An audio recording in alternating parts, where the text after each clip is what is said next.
Alter Radio, l'IFE. C'était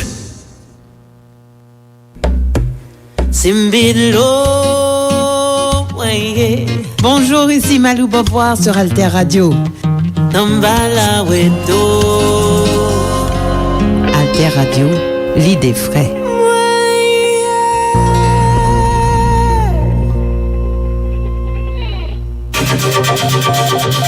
La plateforme Alter Press Alter Radio, leader de l'information utile et de la diffusion des idées en Haïti. Alter Press depuis 2001, pionnière de l'information en ligne. Alter Radio depuis 2015, pionnière de l'information web radio en ligne. Alterpress.org, alterradio.org. Sur les ondes 106.1 FM à Port-au-Prince.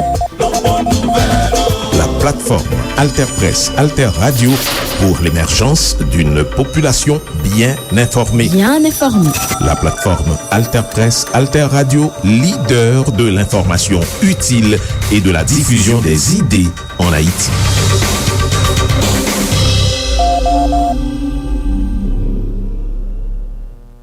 Koumanouye. Merci pour tes trois côtés. Magazine qui fait un coup de flash. Coup de flash sous ça qui a passé dans le monde. Événement qui rentrait la caille.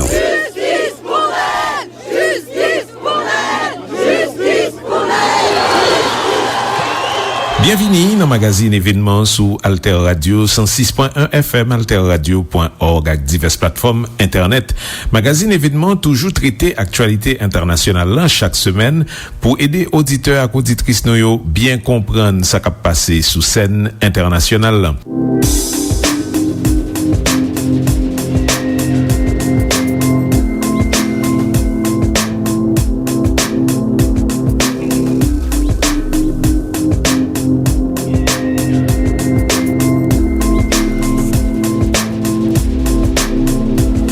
Je veux que chaque policier il sache maintenant s'il touche à n'importe qui, il va être puni derrière directement.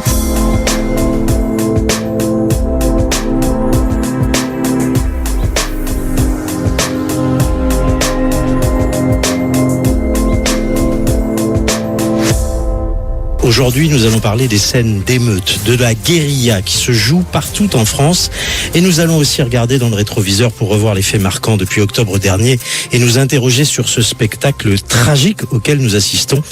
Alors, difficile de ne pas être effondré aujourd'hui quand on voit les scènes de pillage jeudi dans la nuit, les émeutes, les violences.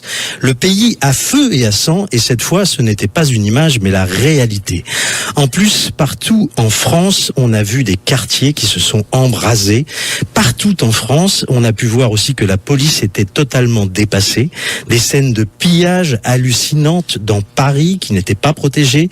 Des scènes de lynchage sordides comme à Marseille. Factuellement, ce sont 500 bâtiments publics qui ont été incendiés.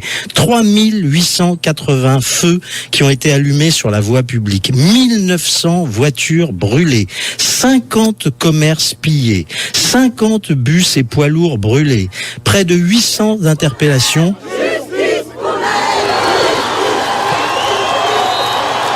Colère et tristesse. Au pied de la cité Pablo Picasso à Nanterre, ils étaient des milliers à rendre hommage à Naël, 17 ans, abattu mardi par un policier lors d'un contrôle routier.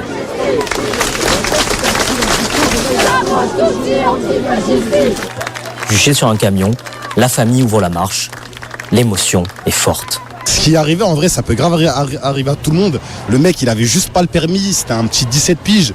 Et il n'y a pas besoin de le connaître pour partager ça à peine, tu vois. Je veux que le système un petit peu, il change. Je veux que chaque policier, il sache maintenant, s'il touche à n'importe qui, il va être puni derrière directement. Parce que si là, ça mène au fait qu'il se fasse tirer dessus pour un contrôle, c'est parce qu'en vrai, ils savent qu'ils vont avoir rien. Ils vont quoi? Ils vont être suspendus 6 semaines, le salaire à 100%. Ça n'a rien de... Donc voilà, là, je pense que c'est important qu'on fasse changer les choses et qu'on fasse bouger les choses. La pancarte, c'est citation directe de la réaction de l'ambulancier qui était hyper émouvante, je trouve.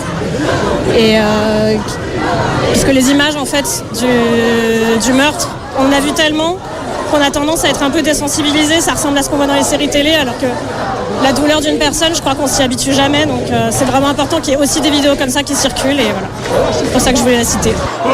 Le souvenir de Zieb et Bouna et des émeutes de 2005 est vivace, ainsi que celui de tous les autres morts depuis, avec le sentiment d'avoir affaire, encore une fois, à un drame annoncé. Il faut savoir qu'aujourd'hui, les flics qui passent leur temps à les rendre malades. Quand je vous dis les rendre malades, il n'y a pas lieu qu'ils contrôlent 10 fois le même gamin dans la même journée. Ils passent leur temps à faire ça. Ils passent leur temps... mon fils, la semaine dernière, on lui a cassé ses béquilles. Un flic lui a cassé ses béquilles. Il a un plâtre. Non, c'est trop. Il faut que ça s'arrête. J'ai écrit un mail au maire de Nanterre en lui expliquant ce qui se passe. Je savais qu'il allait y avoir un mort à la fin. À la fin, c'est ce qui est arrivé. Ça vous a même pas surpris ce qui s'est passé ? Non. C'est un copain de mon fils. C'est ça qui m'a fait mal. Que je connaissais aussi. Voilà, c'est tout. C'est ce que j'ai à dire. La foule marque un arrêt devant la préfecture. On va faire une minute de silence, s'il vous plaît. Silence total, s'il vous plaît. Après le recueillement de la minute de silence, c'est la colère qui se fait entendre devant ce symbole de l'État.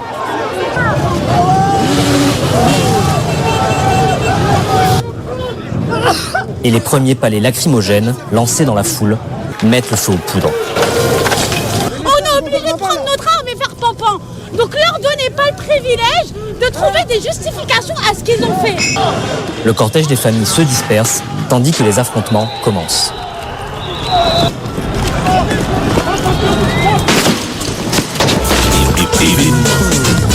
Laurent Berton, vous êtes journaliste, vous êtes romancier, vous êtes essayiste. Je rappelle le livre qui vous a fait connaître et qui a été un best-seller, et ce n'est pas le seul. Vous avez écrit La France Orange Mécanique il y a exactement 10 ans. Et puis vous avez écrit... Entre autres, le dernier, c'est le plus récent, c'est L'éloge de la force, renverser l'histoire. Mais en attendant de renverser l'histoire, vous avez écrit Guérilla, 3 tomes de Guérilla. Et c'est vrai que quand on relit parmi ces tomes, on voit que on se dit, mais on n'est pas, non seulement on n'est pas loin de la réalité, vous êtes allé évidemment beaucoup plus loin, c'est la force du romancier. Mais qu'est-ce qui se passe? Comment interpréter ce qui se passe aujourd'hui au niveau de la police, au niveau de un fait, un drame peut aujourd'hui, pas tous les drames, on le sait, mais enfin on va en reparler de cela, peut déclencher comme ça 2 jours, alors on ne sait pas, on espère que ça va se calmer, 2 jours d'émeutes, mais quelles émeutes quand même, c'est pas rien de voir un peu partout des villes, des quartiers entiers en flammes. Est-ce que c'est un paysage qu'on a déjà connu, qui se renouvelle, Laurent Berton, ou c'est à votre avis, là, ce qui vient de se passer depuis 48 heures, autre chose? Alors, c'est d'une certaine manière, il y a une continuité parce qu'on a eu les émeutes déjà en 2005. On sait qu'il y a une situation pourrie qui n'a jamais été résolue depuis très longtemps. Mais par ailleurs, depuis François Hollande, on assiste quand même à une évolution, à une mutation de la criminalité, notamment l'augmentation sans fin des violences aux personnes, qui est continue depuis les années François Hollande. Et ça, ce drame quotidien n'a jamais été jugulé. La police fait ce qu'elle peut avec une délinquance qui est toujours plus violente, largement impunie, il faut bien le dire. Et évidemment, ça se traduit par des confrontations qui ne peuvent pas bien finir. C'est-à-dire que pour toutes les fois où les arrestations se finiront sans blessure et sans mort, eh bien évidemment, on finira quand même par avoir des accidents absolument épouvantables. Ouais. Et c'est ce que je disais dans Guérilla. Le thème du livre, c'est que la situation que je décris dans ce livre, elle est déjà en place. La France est un bidon d'essence et il manque que l'étincelle. Et l'étincelle, évidemment, ne peut qu'arriver à force de confronter comme ça ces populations. Macron parlait de décivilisation, mais c'est bien pire que ça. On est dans l'ensauvagement total. Et la police qui fait ce qu'elle peut. Et elle peut pas faire grand-chose, malheureusement, face à ça. Donc, évidemment, vous aurez tôt ou tard des embrasements de ce genre. Mais quand on arrive justement à voir, par exemple, c'est vraiment devenu une guerre. C'est-à-dire, la police, qu'elle soit municipale ou nationale ou autre, apparaît donc aux yeux des émeutiers, appelons-le comme ça, d'autres les appellent différemment, mais comme quoi c'est un gang, c'est l'adversaire principal, c'est le gang qu'il faut détruire, parce qu'on voit très bien, par exemple, c'est toutes c'est-à-dire les images, tout le monde les a vues, c'est impressionnant, la totalité des voitures de la police municipale brûler un magasin Lidl, des voitures, n'en parlons pas, etc. Et on a l'impression, presque que c'est open bar dans la mesure où vous avez vu, ils sont allés dans un commissariat de police municipale, ils sont sortis en brandissant glorieusement des on a envie d'en ricaner, mais de peur de pas être obligé d'en pleurer, de prendre, voilà, des armes ou autre chose. C'est-à-dire, ça devient quoi? Ça devient, eh bien, écoutez, voilà, c'est normal, c'est comme ça.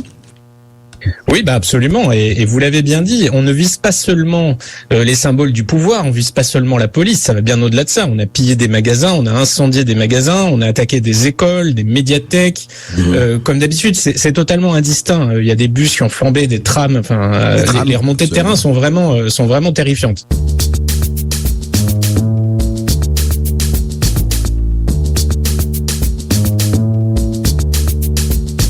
Alors, c'est la première fois que vous parlez, Michel, sur ce sujet. Ça fait longtemps, en revanche, que vous nous parlez de guerre civile à bas bruit.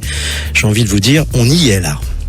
Oui, hélas, j'aurais tellement aimé avoir tort, mais je me fais traiter de fasciste depuis des années par Libération, Le Monde, l'Obs, France Inter. Je suis interdit de service public pour n'avoir dit que ça. Pour avoir dit depuis des années, attention, on y va, vous êtes en train de répandre de la poudre partout, et un jour il y aura une étincelle qui mettra le feu à l'ensemble. Je me souviens d'avoir été traité de tous les noms par Geoffrin. J'avais fait un entretien dans le Figaro où j'avais dit effectivement tout ça, et vous avez repris dans Libération la totalité de cet entretien pour le commenter en disant que désormais j'étais passé du côté obscur de la force. Ils avaient fait une une sur moi. 1200 personnes à chacun de mes cours pendant des années à l'université populaire, je me fais virer, mais là il n'y a pas de papier dans Libération. Mais là c'était une une, et il y avait une une quelques temps plus tard avec Le Monde, tout simplement parce que je disais ça depuis toujours. Geoffrin m'avait dit, mais guerre civile qui oppose qui à quoi? Quand j'avais dit attention à Mélenchon, ce robespierriste, le même Geoffrin disait Robespierre, mais combien de morts à l'actif de Jean-Luc Mélenchon? Voilà, monsieur Geoffrin qui parade aujourd'hui chez Pascal Praud le matin pour nous expliquer qu'il y est pour rien, qu'il a jamais dit ça, que la gauche c'est pas cette gauche-là, que sa gauche à lui c'est le contraire, etc., etc. C'est-à-dire tous les anciens collabos, tous ceux qui ont rendu ça possible, aujourd'hui sifflotent et regardent en l'air.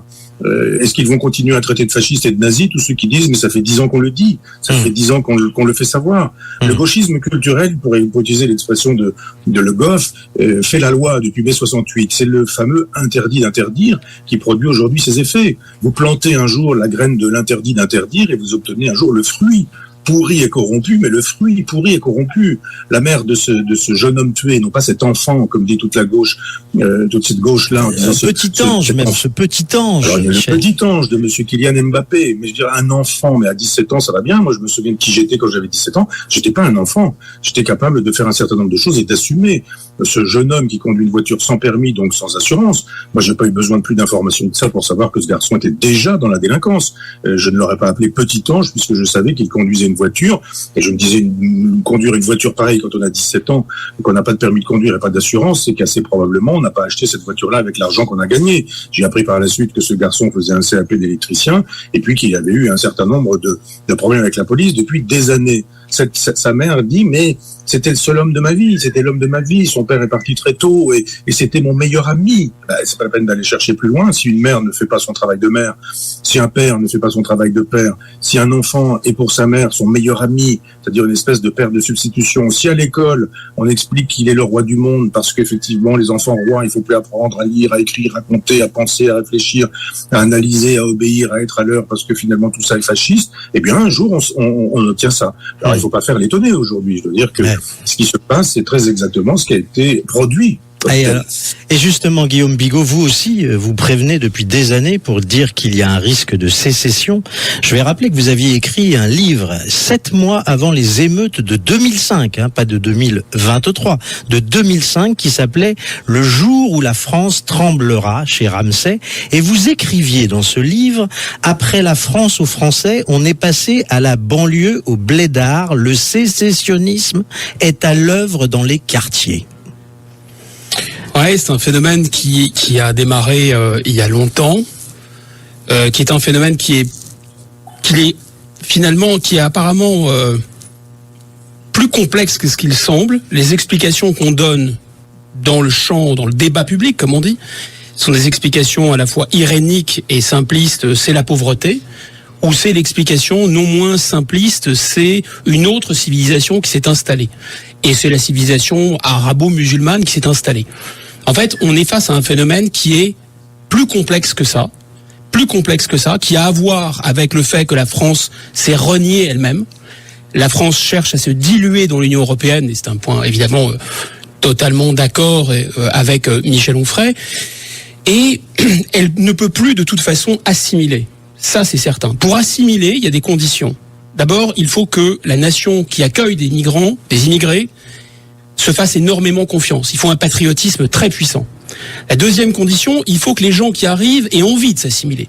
C'est extrêmement important, mais ça fonctionne de part et d'autre. Et troisièmement, c'est pas du tout un point de détail, il faut qu'il y ait une démographie assez vigoureuse. Pour une raison très simple que tout le monde oublie, c'est que ce sont les enfants indigènes, ce sont les enfants français qui vont transformer les nouveaux arrivants en français. Si une de ces trois conditions n'est pas réunie, ça ne fonctionne pas. Or, aucune des trois conditions n'est réunie. De plus, c'est un viol de domicile. Depuis l'arrêt Gisti en 1978, on n'a jamais demandé l'avis aux Français pour opérer des transferts massifs de population. C'est une immigration au départ de travail qui est devenue une immigration de peuplement, une immigration familiale. On parle beaucoup des clandestins, on parle beaucoup du droit d'asile, on oublie évidemment le regroupement familial qui fait la masse, plus des étudiants qui restent ici. Donc là, depuis 2005, on parle de 4 millions de migrants en plus depuis 2005. Ils sont principalement musulmans et ils arrivent dans ces quartiers. Alors pourquoi on ne peut pas dire que c'est une civilisation arabo-musulmane ? Parce que ces gens sont ce qu'on appellerait des zilotes, ou ce que Lénine appellerait un lumpenprolétariat. C'est un concept d'aliénation. Quand ils vont au bled, ils sont français. Quand ils sont en France, ils sont des étrangers. Ils n'habitent nulle part en réalité. Et ils sont face à un pays qui se déteste lui-même et qui leur parle avec une sorte de gêne, de culpabilité. Vous entendez ces expressions odieuses, ces populations. Je me souviens du procureur de Dijon. Souvenez-vous de Dijon en 2019, où les Tchétchènes étaient venus régler leur compte à ce que le procureur de Dijon avait appelé les Arabes de Dijon. C'est complètement fou, si vous voulez. Donc on voit bien que derrière cet antiracisme en carton, il y a une gêne. Les autorités de l'État ne considèrent pas les gens qui habitent dans les banlieues et qui parfois sont français depuis 2 ou 3 générations comme des Français à part entière. C'est la raison pour laquelle ils refusent de leur appliquer les lois communes. La loi est la même pour tous. Et d'ailleurs, quand votre frère ou votre ami a un problème, vous lui parlez franchement. Michel, vous vouliez ajouter quelque chose par rapport à ce que vient de dire Guillaume ? Non, je souscris absolument, mais je crois que on peut ne pas exclure cette idée qu'il y a quand même une civilisation arabo-musulmane. Je crois qu'il y a le rappeur Bédine qui a fait savoir que le Coran permettait de tirer sur des gendarmes s'ils nous tirent dessus. Donc il fait savoir qu'effectivement le Coran rend possible cette guerre civile. Donc il y a un moment donné où il faut élargir un petit peu les responsabilités. Guillaume a raison de rappeler que effectivement la fin des frontières de la nation, du peuple français, qui initie le traité de Maastricht en 1992, plus 2005, cette idée que les Français disent non, on n'en veut pas de ce projet de société, ça nous convient pas, plus 2008 qui nous dit si ça vous convient pas, ça vous conviendra quand même parce que de toute façon on va faire voter le peuple contre le Congrès contre le peuple. C'est à prendre en considération aussi l'effondrement de l'éducation nationale. On n'apprend plus à lire, à écrire, à compter, à penser, etc., mais à faire du tri sélectif, à respecter son prochain pour une grande société hybride et inclusive, etc., etc. La trace carbone et ce genre de choses. Donc il n'y a plus de surmoi. Événement.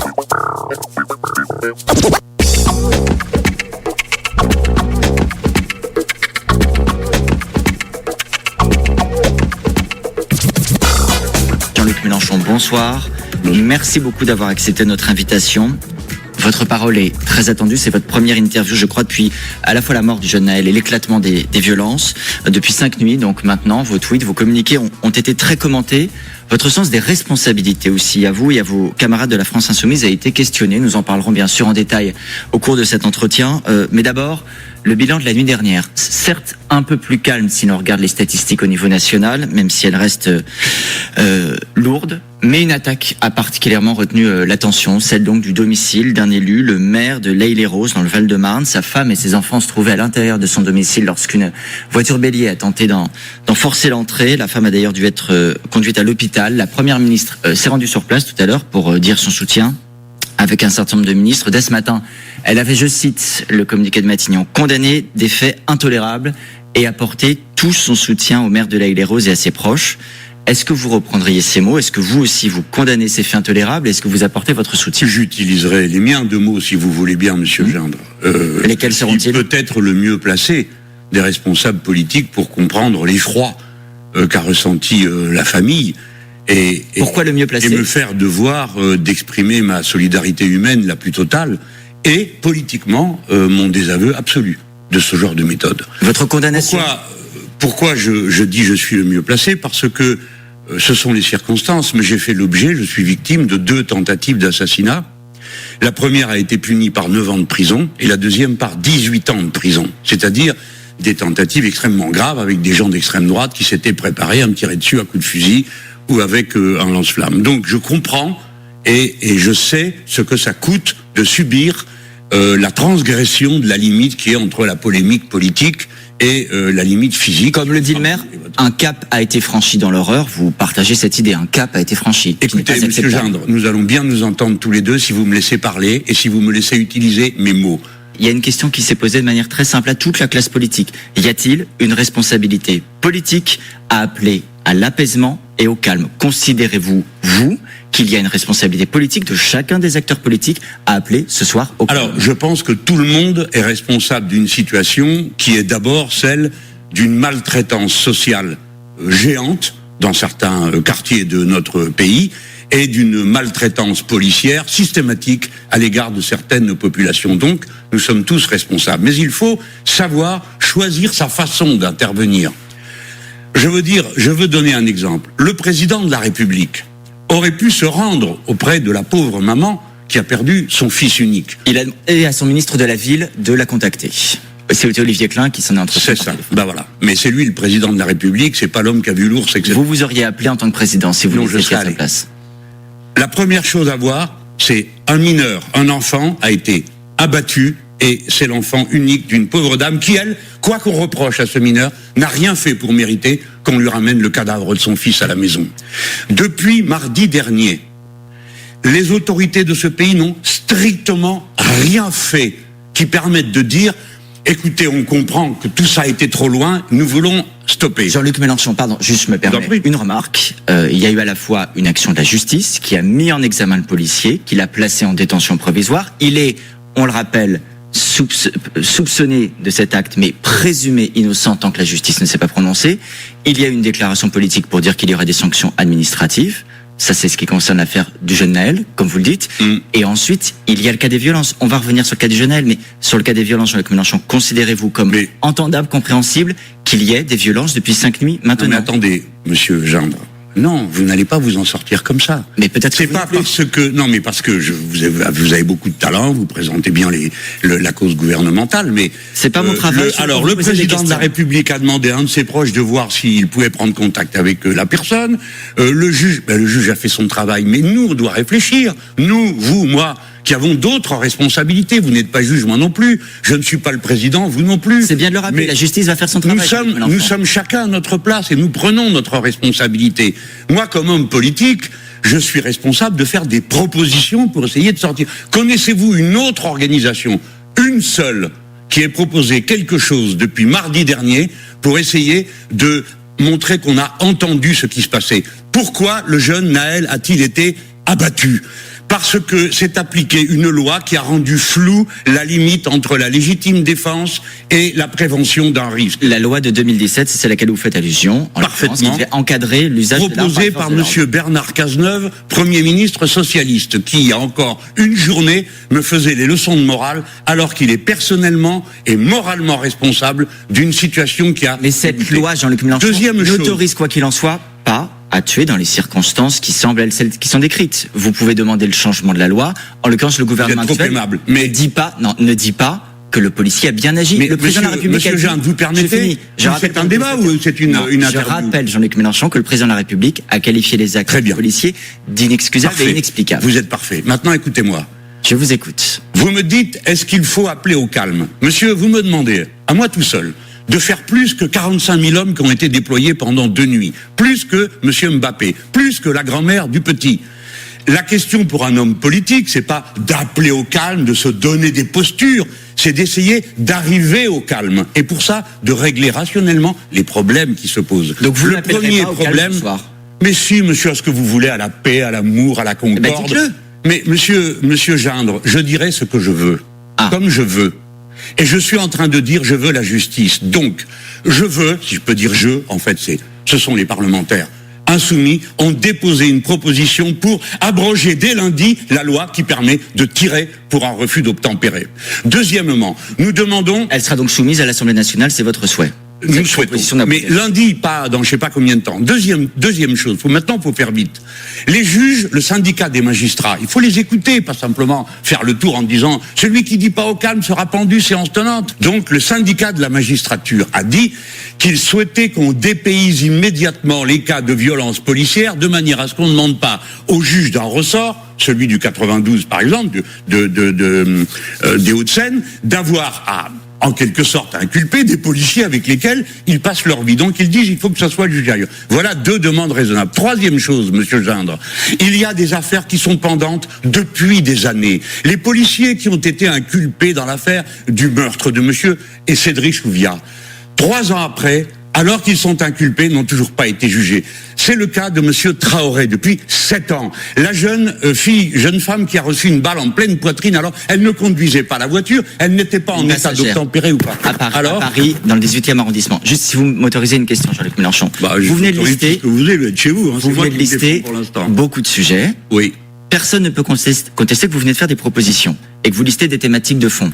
Si j'ai bien entendu ce que vous dites, chacun de ces sujets-là prendra au moins plusieurs semaines, voire plusieurs mois avant d'aboutir. On peut souhaiter que tout cela aboutisse. Vous avez vous-même dit que le Parlement serait saisi de cette proposition. Il y a quand même une réalité aujourd'hui. 5 nuits de violence, peut-être, faut-il le redouter, une 6e à venir. Oui. Considérez-vous que la situation actuelle peut attendre que les sujets que vous venez de lister soient réglés? Non. Avec la meilleure volonté ils ne seront pas réglés en quelques heures. Non, mais attendez, ne prenez pas les gens pour les animaux qu'ils ne sont pas. Comme la plupart d'entre vous faites un tas d'une révolte, sans regarder les détails, vous ne savez pas que ce sont des jeunes gens de plus en plus jeunes. Ce sont des parents qui sont mis dans une situation... dit un tiers de mineurs, moyenne d'âge 17 ans. Il n'y a pas, je vais vous expliquer, vous allez finir par le comprendre. Quand on est dans une situation de crise, la parole publique a une très grande importance. Si le président de la République disait « Je comprends que ça ne peut plus aller comme c'est là. Des erreurs innombrables ont été commises, des retards sont pris, j'en conviens. Donc, je dis que j'inscris à l'Assemblée nationale tel texte de loi proposé, peu importe par qui, voire même par eux. Deuxièmement, je propose que les juges soient dépaysés lorsque l'affaire est chez eux. Troisièmement, je crée une commission nationale justice et vérité pour qu'on puisse traiter publiquement de tous les dossiers. Alors, un immense discours d'apaisement serait apporté et les gens diraient, eh bien, c'est fini. On ne sera plus tué pour un refus d'obtempérer. Quand mon gosse sort dans la rue, je n'aurai plus peur comme j'ai eu peur avant. Événement.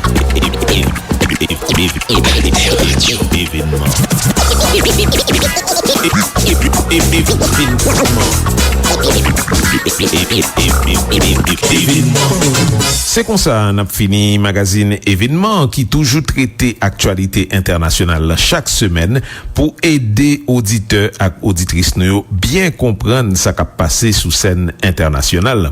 Merci pour attention nous, continuez suivre nous sur 106.1 FM, alterradio.org et diverses plateformes internet. Koumanouye. Merci pour tes 3 côtés. Magazine qui fait un coup de flash. Coup de flash sous ça qui a passé dans les mondes. Événement. Qui rentrait la caille non.